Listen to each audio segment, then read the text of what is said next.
Buenas noches, esto es Zona Franca, yo soy Daniel Pacheco. La violación de una adolescente indígena en el departamento de Risaralda por 7 soldados del ejército le abrió un nuevo frente de controversia a esta institución que durante todo este gobierno, el de Iván Duque, ha estado permanentemente rodeada de cuestionamientos. Según las encuestas de opinión pública, el ejército fue durante décadas la institución más querida por los colombianos. El deterioro de su imagen durante este gobierno cambió eso. Por ejemplo, según la última encuesta Gallup, que mide desde el año 2000, por primera vez desde que se hace esta encuesta hay un número igual de personas que tienen una opinión desfavorable del ejército al número que tiene una opinión favorable, 48%. La posición del ejército frente a la opinión pública es el resultado de una serie de heridas autoinfligidas, desde los cuestionamientos al liderazgo, casos de corrupción, perfilamientos e interceptaciones ilegales a periodistas y políticos de oposición. Estas controversias ya cobraron la cabeza de un ministro de Defensa, Guillermo Botero, y de un comandante general del ejército, el general Nicasio Martínez. El caso actual de la violación en Risaralda dio lugar luego a nuevas denuncias, varias de ellas, y abre serias dudas sobre si la institución tiene y tenía los procedimientos adecuados para frenar los abusos sexuales contra civiles. La recurrente pregunta en este caso es de nuevo si se trata de manzanas podridas o si hay problemas más estructurales dentro del ejército. A eso dedicaremos una parte del programa de hoy, al que se está convirtiendo ya en el primer gran reto del nuevo comandante general del ejército, el general Eduardo Zapatero, el tema de los abusos sexuales. Pero también al mismo tiempo vuelve a surgir la pregunta de qué está pasando dentro de la fuerza militar más importante, más grande y más antigua que tiene Colombia. Aquí hay que tener una discusión desde el mundo civil que entienda mejor cuáles son realmente esas divisiones y esas tensiones que por estos días hacen que el ejército encuentre a su peor enemigo dentro de sus mismas filas y sufra golpe tras golpe de fuego amigo. Aquí arranca Zona Franca.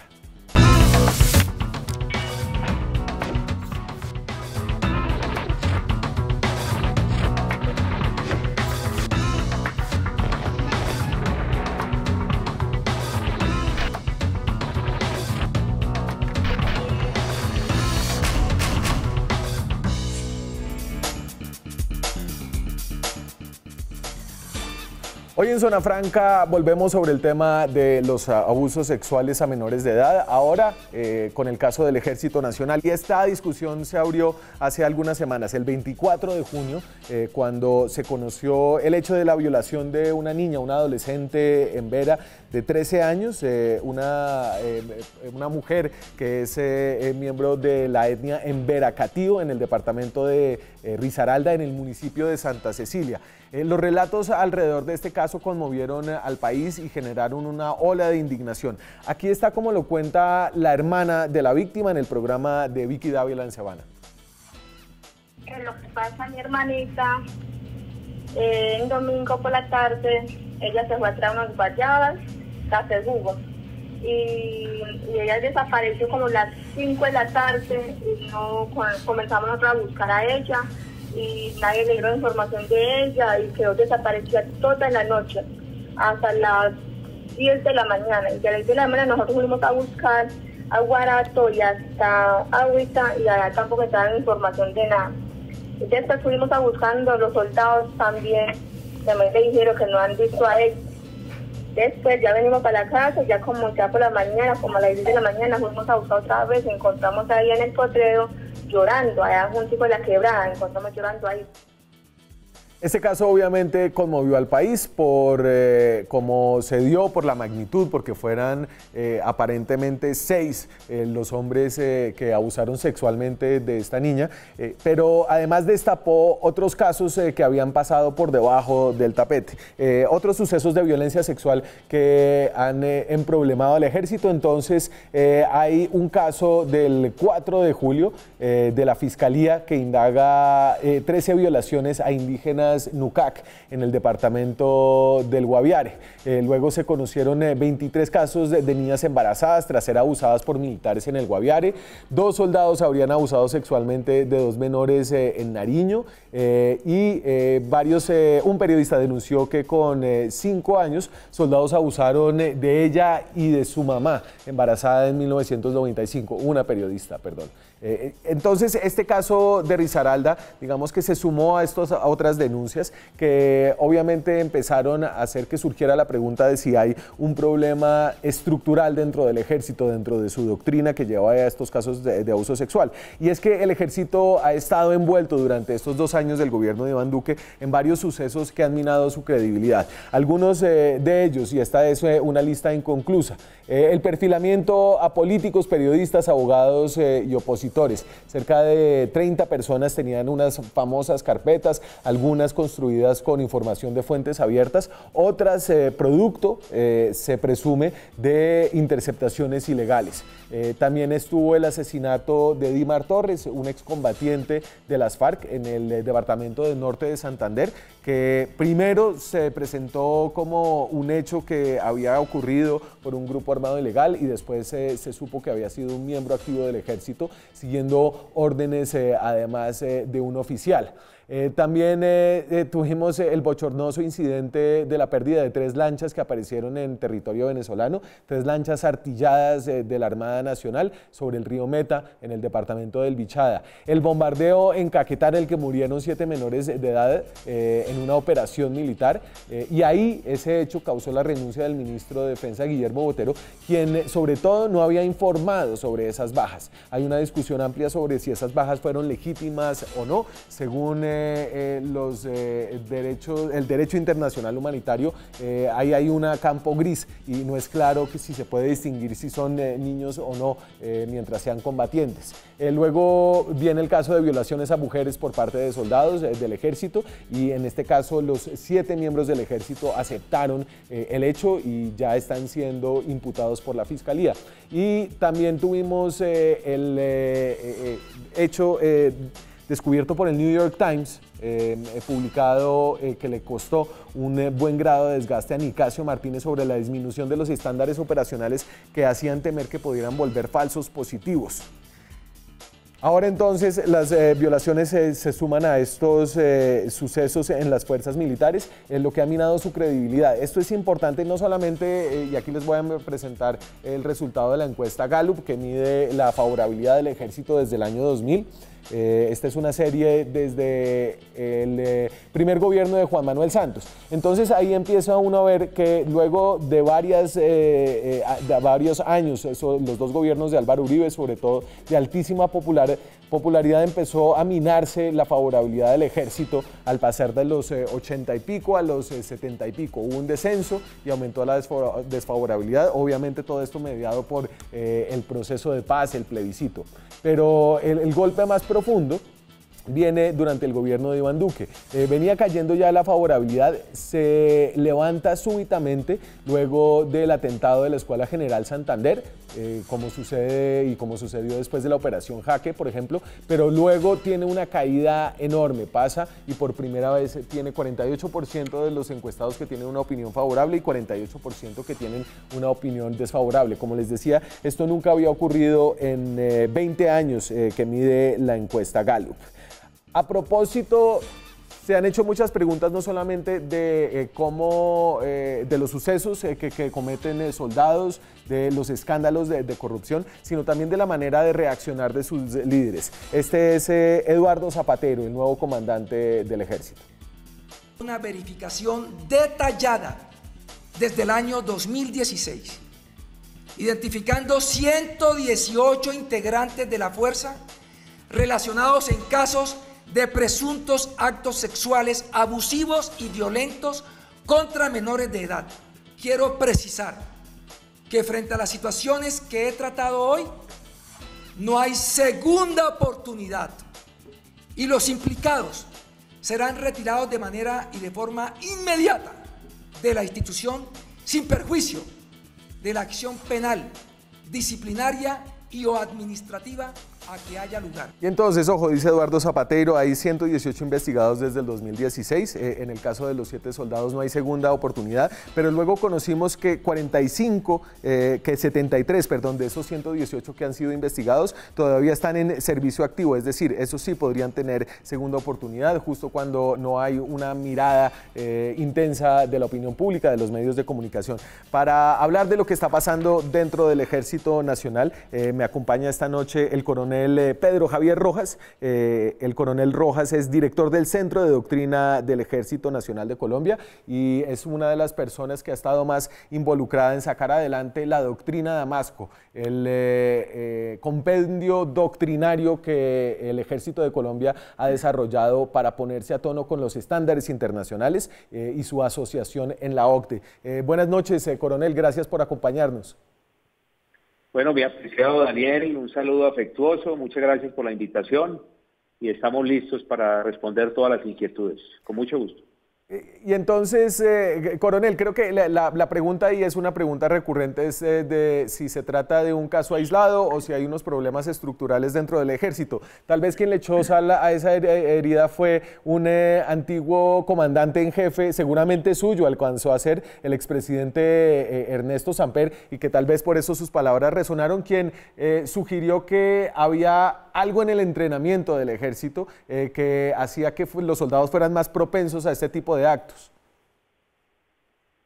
Bueno, definitivamente yo debo señalar con una absoluta certeza que los problemas que hoy está enfrentando la institución, el Ejército de Colombia, pues nada tienen que ver con la doctrina, nada tienen que ver con la educación y menos con el entrenamiento, porque nuestros componentes de capacidad, esos estándares de educación, esos estándares de entrenamiento, de liderazgo de nuestra organización, pues sencillamente son referente en el hemisferio, son referente en algunos otros continentes por varios ejércitos, y yo diría con mucho respeto pero con absoluta convicción, que los problemas son del hombre, de algunos poquísimos, que se apartaron de esos postulados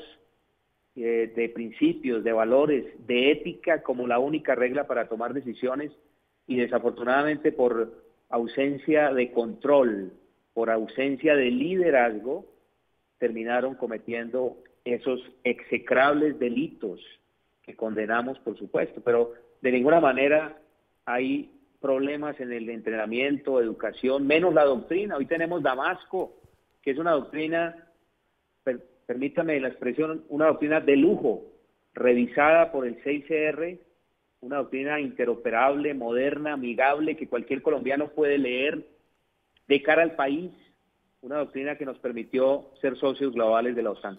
Entonces, me parece que... coronel, yo veo ahí la doctrina y usted tiene ahí los documentos y estoy seguro que obviamente en los documentos en ningún lado hay nada que sugiera que violar los derechos humanos esté permitido. La pregunta es acerca de no solamente el entrenamiento y la manera en la que los soldados reciben su instrucción, sino de los procedimientos internos que tiene el ejército para prever este tipo de casos. Usted tiene grupos de hombres aislados en lugares a veces remotos del país que tienen contacto con poblaciones que son vulnerables, como los menores de edad y como los indígenas, y en este caso conocemos, digamos, de protocolos específicos que tengan ustedes para evitar este tipo de casos.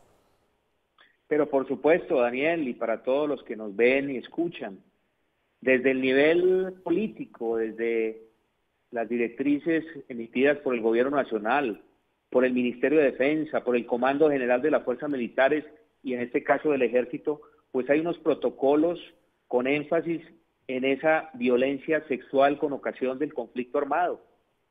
Y hay protocolos de prevención, de respuesta a esa violencia sexual, y los puede consultar cualquier colombiano, porque la política, por lo menos en el Ejército y por supuesto en las Fuerzas Armadas, en la fuerza pública, es de cero tolerancia frente a la violencia sexual, porque eso es un delito execrable, es un delito que tiene que ver con la violación a los derechos humanos, con infracciones al derecho de la guerra, al VIH, un crimen de lesa humanidad y por supuesto un crimen de guerra. Entonces, nada más alejados de sugerir siquiera que haya algo incluido en una malla curricular que nos lleve a cometer delitos, ni más faltaba. Y quienes lo afirman, pues Sí. son absolutamente irresponsables. Y de nuevo, general, coronel, ¿hay algún tipo de protocolo específico que pueda seguir un sargento, que pueda seguir un comandante de tropa para este tipo de casos? Porque entonces el general Zapatero habla de 118 investigados desde el 2016, 45 de ellos retirados y 73 que están aún en servicio activo. ¿Cómo es el procedimiento? Si usted es acusado de un tipo de estos delitos, usted lo sacan de estar en campo, lo retiran de la zona, ¿cuál es la instrucción? ¿Hay un protocolo claro? Al menos no hay uno que se haya hecho público. Sí, bueno, hay un protocolo que está vigente, que es incluso del más alto nivel del Ministerio de Defensa, pero las fuerzas lo bajan a su nivel, y es un protocolo para la prevención y respuesta ante esa violencia sexual. Y eso fue lo primero que el Ejército Nacional en este caso hizo, aplicar ese protocolo. Inmediatamente esos soldados y esos comandantes tuvieron que asumir responsabilidades y se tomaron unas decisiones por parte del comandante del ejército que las anunció y que era lo correcto hacerlo. Entonces, nadie puede pensar de que los soldados del Ejército Nacional de Colombia actuamos de manera desarticulada, sin estándares, sin unos lineamientos, porque además el mismo estatuto de nuestra carrera militar, el decreto ley 1790 del 2000, pues también es claro en toda la normatividad que tiene que ver con nuestra carrera militar, y de ahí, por supuesto, hoy tenemos este insumo tan importante que es la doctrina Damasco, que nos enseña y nos da unos postulados doctrinales para ser mejores, para ser más profesionales y, por supuesto, para que haya más confianza del pueblo al soldado, porque, sí, Daniel, el deber más noble de un soldado, y repito, hago énfasis, el deber más noble de un soldado de Colombia es servir a esta patria y es resguardar o custodiar la vida, los bienes y la honra de todos los colombianos. Coronel, acompáñeme, voy a hacer una pausa comercial muy corta, acompáñeme en el siguiente segmento y seguimos discutiendo acerca de eso, por favor. Nosotros sí, señor, volvemos en minutos. Seguimos en Zona Franca. Esta noche estamos hablando de abuso sexual y fuerzas militares, específicamente lo que pasa dentro del Ejército Nacional. Las fuerzas militares, las fuerzas oficiales no han estado exentas de los abusos sexuales que se cometen por todos los actores armados dentro de los conflictos. Y el Centro de Memoria Histórica en su informe, no sé si es de Basta Ya, pero en alguno de sus muchos informes ha registrado cuáles son los perpetradores, al menos en el periodo 2000 a 2014, el número de casos de violencia sexual por presunto perpetrador. Entonces, por ejemplo, vemos que los paramilitares, de un total de cerca de 200 casos en esa época, han sido responsables de 74, las guerrillas sumadas 90, grupos armados post-desmovilización 21 y la fuerza pública 22. Esto es cerca de un 8% de esos casos, obviamente no es la mayoría, pero es un factor importante. Es decir, aquí no se trata de unos pequeños casos aislados, se han dado reiterativamente durante la historia del conflicto, como se han dado en general durante los conflictos armados. Estamos hablando con el coronel Pedro Rojas, el director del Centro de Doctrina del Ejército Nacional de Colombia, y voy a meter a esta discusión también a Aida Quilcué. Aida Quilcué es consejera de Derechos Humanos de la ONIC, la Organización Nacional Indígena del Cauca. Buenas noches, consejera, ¿cómo está? ¿Me escucha? Sí, muy buenas noches. ¿Dónde la agarro hoy? Bueno, hoy estoy en territorio caucano. Le agradezco por conectarse con nosotros y le agradezco también al coronel Pedro Rojas por la disposición de dejarse preguntar y de escuchar la voz de las mujeres indígenas. Aida, usted ha estado escuchando al coronel Rojas, que es el director del Centro de Doctrina del Ejército, y quisiera saber si tiene algún comentario acerca de lo que él nos ha contado. Bueno, en principio quiero saludarlos, a ustedes, al coronel, a cada uno de los que hoy están presentes en este diálogo. A mí me parece importante que lo que ha dicho el coronel y en los otros espacios que he podido estar, yo creo que si hacemos una memoria de los mandatos de la Constitución Política, los fueros internacionales, incluso la directiva que refiere al tema de los pueblos indígenas, uno cuando observa el papel es muy importante, interesante y está dentro de los protocolos de seguridad, de respeto, de protección de la ciudadanía en el país. Sí. Pero como cuando uno ya ve la realidad en los territorios indígenas, afros, campesinos e incluso en las zonas rurales y urbanas también, uno diría que hay una doctrina sembrada desde hace mucho tiempo, porque yo hacía un recorrido de la memoria de las abuelas y en esa época de la guerra de los 1000 días, la fuerza pública llegaba violando a las abuelas y a las jóvenes. O sea, desde hace mucho tiempo hemos venido sufriendo ese tipo de tratamiento, incluso al tema de mujeres. Casos que hoy se presentan documentados por el Centro de Memoria, pero también por lo que nosotros hemos venido documentando y que seguramente en el proceso de Colombia muchos de los casos están en completa invisibilidad porque las comunidades en donde han hecho presencia han sido demasiado vulnerables. Yo no digo que el ejército colombiano lo ha hecho todo, de hecho han sido muchos los grupos armados que hacen presencia en los territorios. Pero creo que en los tiempos de hoy, cuando hemos venido construyendo un proceso de paz, donde deberíamos cambiar la forma de pensar y los modelos de accionar frente a la población civil, aún falta. Sí. Porque también consejera, y déjeme ahí, quisiera pedirle al coronel un comentario acerca de lo que usted ha venido diciendo, de la reflexión histórica que usted hace, que obviamente pone de presente ese vínculo tan atroz que hay entre las armas, los hombres y los delitos sexuales.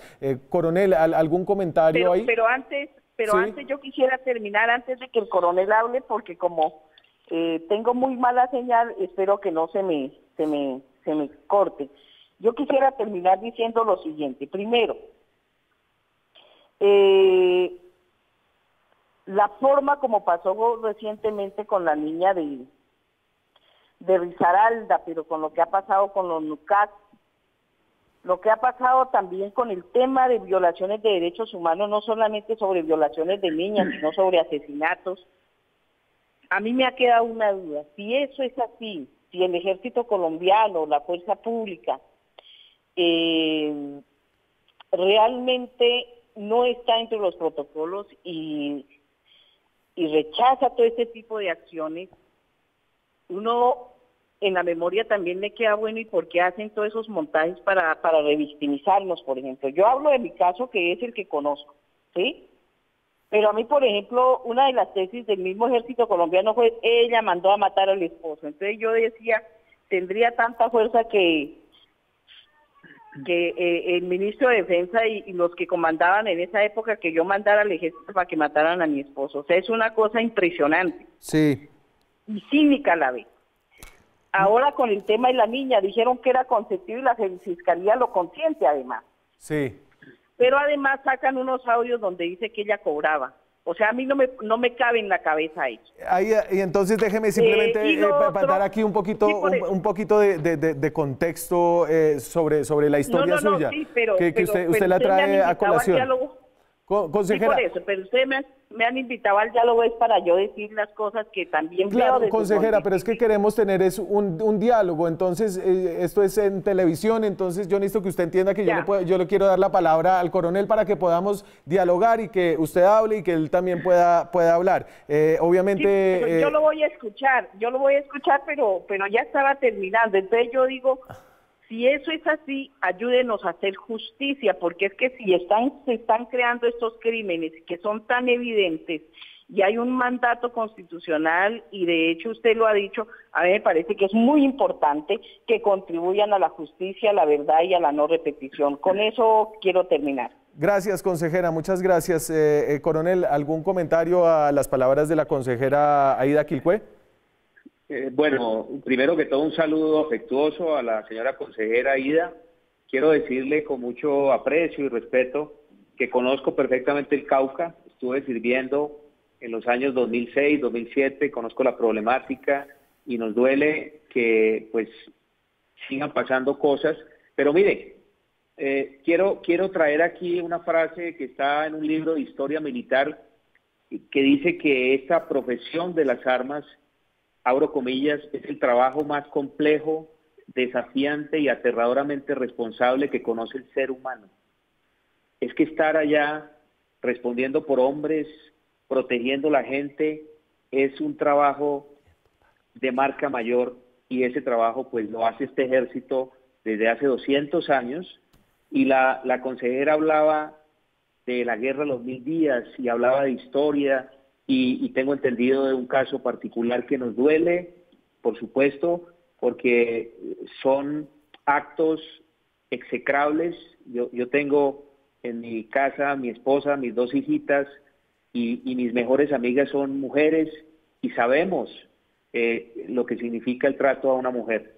Entonces yo lo que quiero hacer énfasis es que este ejército está para proteger la población civil, este ejército es un ejército organizado, moderno, preparado, que de cara al país, un ejército que pone la cara. Nuestro comandante del ejército fue el primero en salir a explicar, a entregar datos, hechos, y como debe ser, con carácter, con firmeza, tomando decisiones, porque unos pocos que manchan el uniforme no pueden dañar el prestigio de una institución que es el bastión de esta república y es el sostén de esta democracia. Muchas gracias, coronel. Aída, muchas gracias por conectarse con nosotros y por sus palabras, por tener este pequeño diálogo aquí en el programa. Le agradezco a ambos. Bueno, muchas gracias. Que esté bien. Muchas gracias, Daniel. Y un poco de contexto ahí sobre el caso de Aída Quilpué. Aída Quilpué es víctima del ejército. En el 2008, el 16 de diciembre, fue asesinado su compañero y el padre de su hija, Edwin Legarda. Después a su hija le hicieron un atentado y por esos hechos el Juzgado Segundo Penal del Circuito Especializado de Popayán condenó a pena de 40 años de prisión a 6 miembros del Ejército Nacional involucrados en ese homicidio. Nosotros seguimos aquí en esta discusión, vamos a una pausa y ya volvemos. Seguimos en Zona Franca. Esta noche hablamos de abusos sexuales por parte del Ejército Nacional. Conocimos el caso de Risaralda, que fue el que suscitó toda esta discusión. Lo interesante de este caso es que aparentemente los protocolos en esta ocasión sí funcionaron. Fueron denunciadas las personas, fueron retenidas por su mismo suboficial y el caso tuvo un trámite en la justicia muy rápido con todos los focos del país encima. Para hablar de si esto fue una excepción o si generalmente es la regla, que cuando suceden hay algún protocolo de justicia que funciona bien dentro del ejército, tengo en la línea a Carla Pérez. Carla Pérez es abogada feminista, es defensora de derechos humanos y trabaja en la corporación Cisma Mujer, es abogada de la Universidad Nacional. Buenas noches, ¿cómo está Carla? Buenas noches, Daniel, muchas gracias por la invitación. Entonces, cuénteme, según lo que usted vio en el caso del adolescente de Risaralda, de la niña en Veracatío, ¿funcionó aquí un poco? ¿Así debería funcionar cuando sucede algo de esto? Gracias, Daniel. Pues efectivamente, me gustaría retornar a lo que comentaba el general, el comandante, no recuerdo, el coronel Rojas, y es que pues actualmente existe un protocolo de la fuerza pública para la prevención y la respuesta de casos de violencia sexual, especialmente aquellos que están relacionados con el conflicto armado. Y este protocolo establece una serie de pasos, una serie de asuntos importantes que hay que tener en cuenta. Primero, prevención, que es clave. También la instrucción, la formación de los integrantes de la fuerza pública. Coordinación, que habla más que todo de la relación con las otras autoridades, Fiscalía, Ministerio Público. Y dos pasos muy importantes, que es la elaboración de informe y las acciones frente a la violencia sexual. En este caso, por ejemplo, vemos, por lo que hemos conocido, que una vez suceden los hechos y la familia empieza a buscar a la víctima, se pone en conocimiento del ejército, aunque la hermana de la víctima nos contaba que ella les preguntó a ellos si sabían y en un principio les dijeron que no, pero después cuando el ejército conoce de los hechos, quien estaba al mando hace la respectiva denuncia, que es esta persona que es sargento que fue retirado días anteriores, Juan Carlos Díaz, si no estoy mal. Después de que el ejército o cualquier integrante del ejército conoce hechos de violencia sexual, tiene que llevar a cabo una serie de pasos. Primero, indagar qué fue lo que sucedió, que esto no significa que tenga que, digamos, que pueda preguntarle a las víctimas sobre específicamente los hechos de violencia sexual, porque esto no es competencia de ellos, sino más bien indagar qué elementos son importantes para presentar el caso ante su superior jerárquico, ¿sí? Después de eso, tienen que hacer la respectiva referenciación. Por un lado, de la víctima a las autoridades competentes, tanto en justicia como en salud. En este caso, como era una niña, pues también aplicaba, por supuesto, la remisión al ICBF, que entendemos sí sucedió para la atención adecuada, pero además también deben hacer la referenciación del presunto agresor, en este caso poner a disposición de las autoridades judiciales al responsable, ¿cierto? Que entendemos que también ocurrió y por esto estos 7 soldados aceptaron los cargos y están privados de la libertad. Es decir, pues, sí, y finalmente pues deben tomar una serie de acciones internas para que se inicien los respectivos procesos disciplinarios y administrativos que den al lugar. Claro, y entonces yo creo que, y la experiencia lo dice, hay un alto riesgo, digamos, de que esto suceda dentro de una institución que está compuesta principalmente por hombres. Si el ejército fuera una empresa, sería la empresa que más emplea en Colombia, cerca de 200.000 integrantes, y además en zonas alejadas del país donde tienen contacto con poblaciones vulnerables. ¿A usted le da la impresión de que este caso es la excepción, el de Risaralda, donde todo aparentemente funcionó bien después del hecho, obviamente, o que esta es, digamos, o que nunca sucede esto? Nos dieron la noticia de que había 118 investigados desde el 2016, por ejemplo, y solamente 45 habían sido retirados. Aquí obviamente también hay un debido proceso y un procedimiento que se debe seguir. ¿Esta es la excepción o es la regla?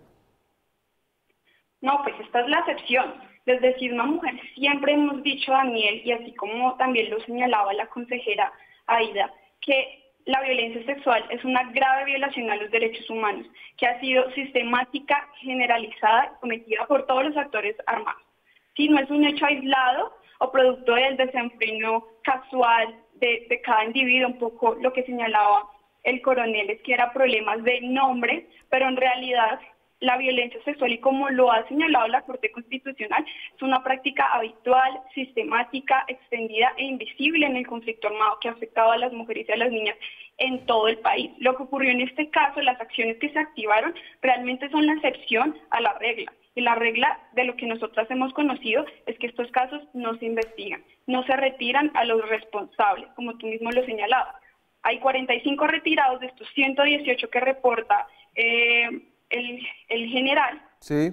Pero además en los últimos días pudimos ver que retiraron otros 31 de estos 73 que no habían retirado, ¿cierto? Pero ¿por qué hasta ahora los retira? Porque hasta ahora salió el escándalo. ¿Cuáles son las razones? También un poco la presión mediática ha generado que este tema vuelva a surgir, pero en la realidad es que esto ocurre todo el tiempo y quienes más se ven afectadas son las niñas, las campesinas, las mujeres indígenas, las mujeres afrocolombianas, porque en sus territorios, en los lugares que ellas habitan, pues la fuerza pública ostenta no solo el poder militar, sino también el poder simbólico que carga el ser parte del ejército, parte de la infantería, de todas estas diferentes instancias de la fuerza pública. Entonces creo que reiterar que estas no son manzanas podridas, no son casos aislados. Esto ocurre y si tú vas a mirar el protocolo, por ejemplo, el protocolo no habla absolutamente nada sobre qué pasa con quienes cometen la violencia sexual. Claro. El protocolo no te dice se retira, se separa del cargo, nada. El protocolo solo habla de estas acciones que debe llevar a cabo quien conoce de los hechos y ya, pero Carla, no se refiere a retiro. Carla, muchas gracias por habernos contado un poco cómo funciona internamente ese protocolo. El mismo general Zapatero dijo que había que hacer revisiones internas y usted está dando ya pistas de cosas concretas que se pueden hacer. Carla Pérez es abogada y trabaja en la corporación Cisma Mujer. Buenas noches, Carla, gracias. Gracias a ti, Daniel, y a ustedes. Estén muy bien. Más allá de este caso puntual de violencia sexual, el ejército viene siendo objeto de reiteradas controversias, muchas de ellas surgen de filtraciones internas. Se habla de divisiones que no son fáciles de entender. Nuestro próximo invitado, Andrés Dávila, ha escrito y ha investigado bastante acerca de la cultura adentro de la que, como les decía, sería la empresa que más empleos da en este país, el Ejército Nacional de Colombia. Ya volvemos. Seguimos en Zona Franca esta noche que hablamos sobre abusos sexuales dentro de las fuerzas militares. No podemos dejar de ver el contexto más amplio de controversias que han rodeado al ejército durante este gobierno de Iván Duque. Hicimos al principio una lista de ellas, muchas de las cuales han sido producto de tensiones internas y de heridas autoinfligidas. Al menos así lo ha escrito el analista y politólogo Andrés Dávila. Andrés Dávila es profesor asociado de la Universidad Javeriana, da clases en el Departamento Facultad de Ciencia Política y escribe en Razón Pública, a veces publicado también en El Espectador. Andrés, ¿qué tal? Buenas noches, ¿cómo está? Buenas noches, Daniel, ¿cómo va todo?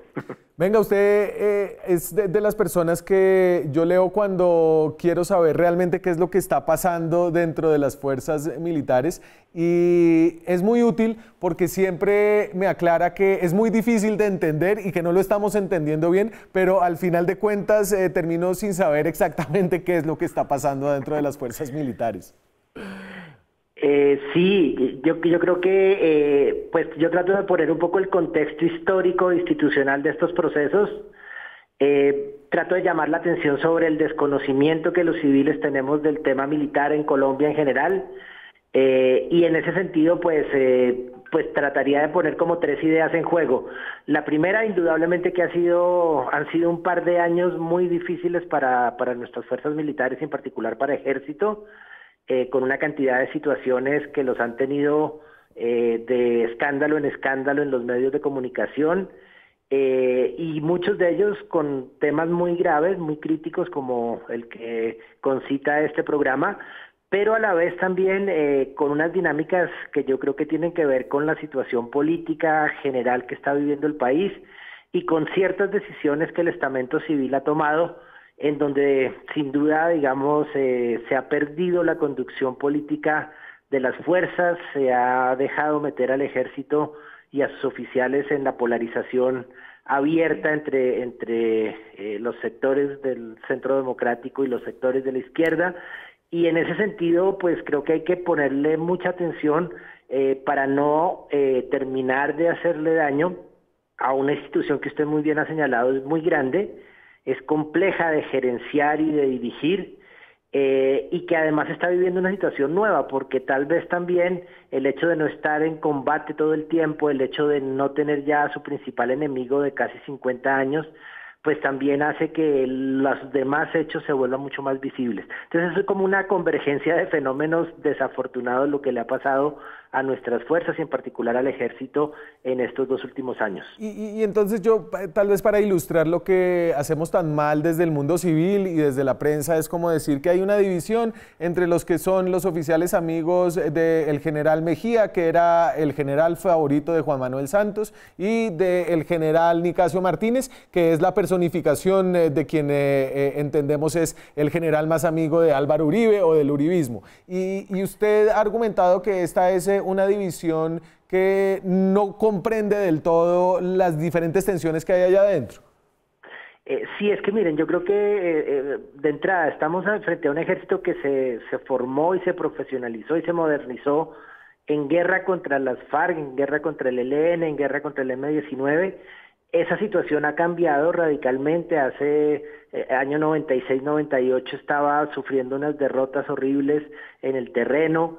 Luego se profesionaliza, se moderniza y logra cambiar la situación. Pero en todos estos procesos además entra también en una dinámica de transformación doctrinal que no es cualquier cosa. La doctrina de Damasco es un cambio muy, muy profundo, pero muy complejo en una entidad de tantos hombres.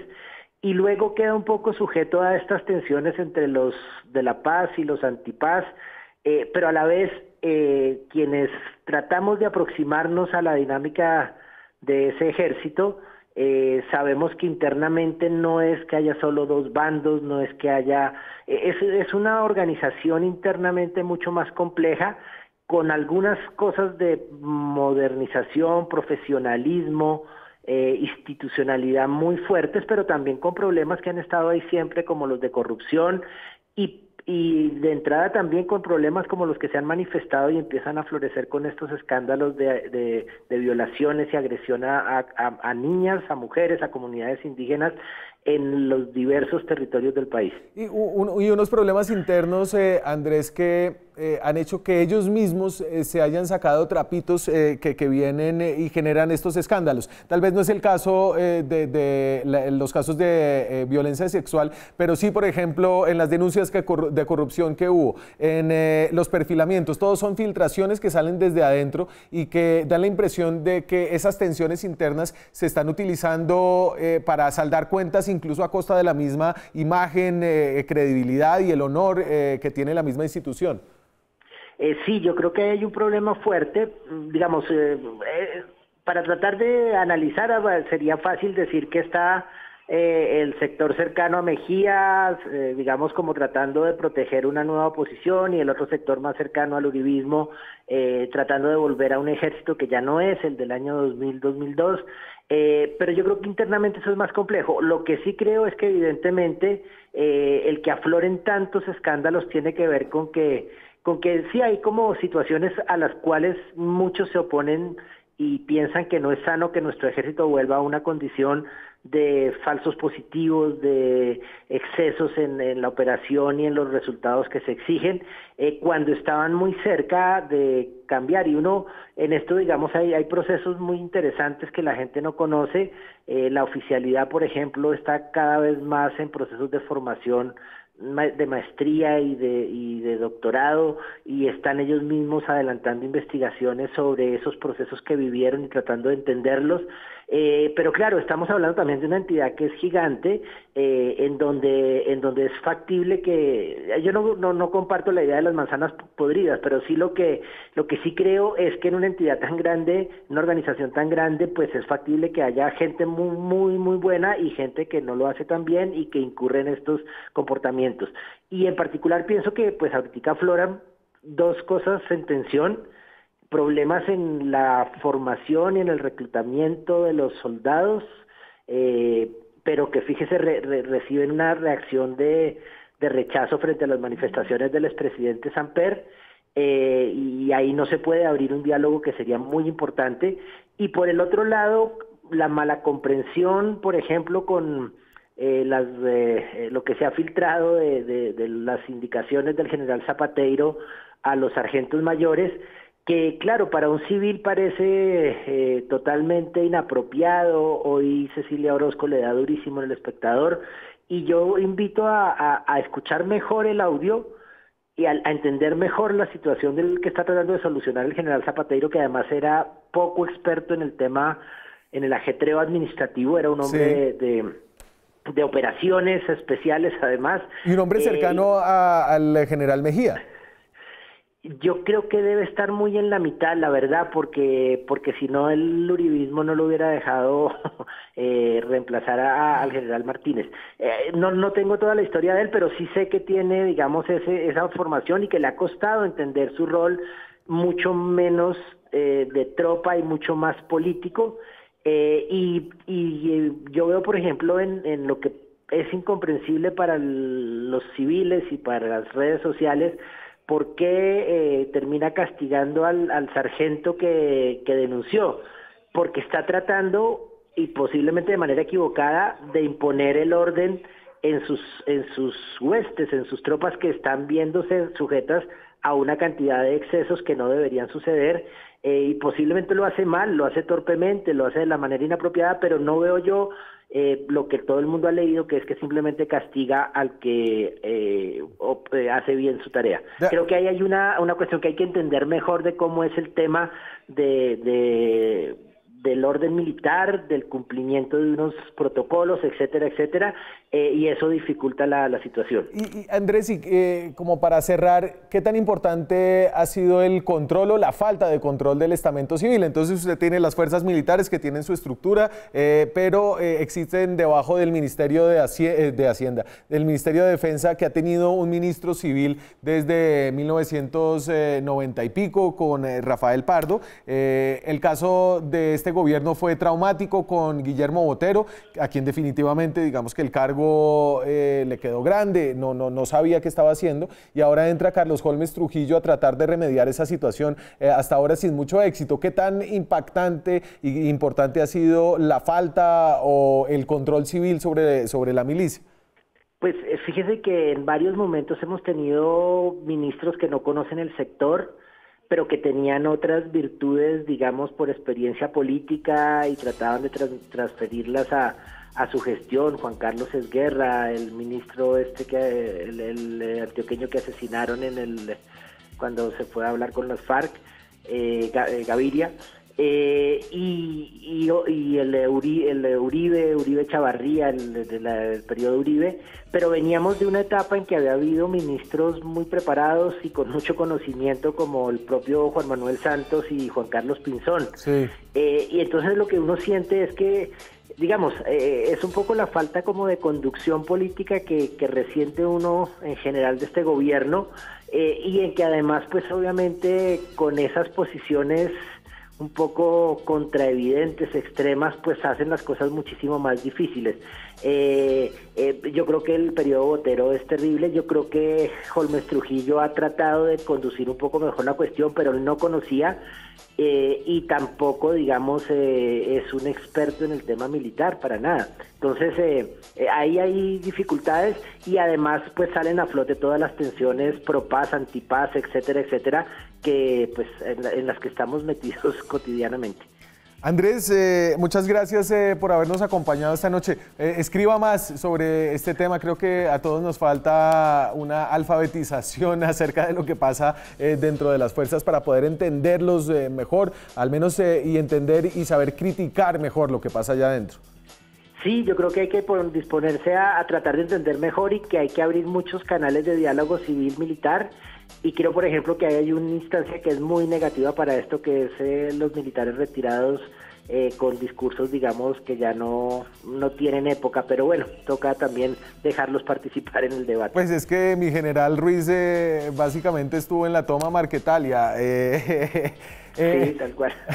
Creo que sí, tal cual. Gracias, Andrés. Buenas noches. Bueno, lo mismo, que esté muy bien.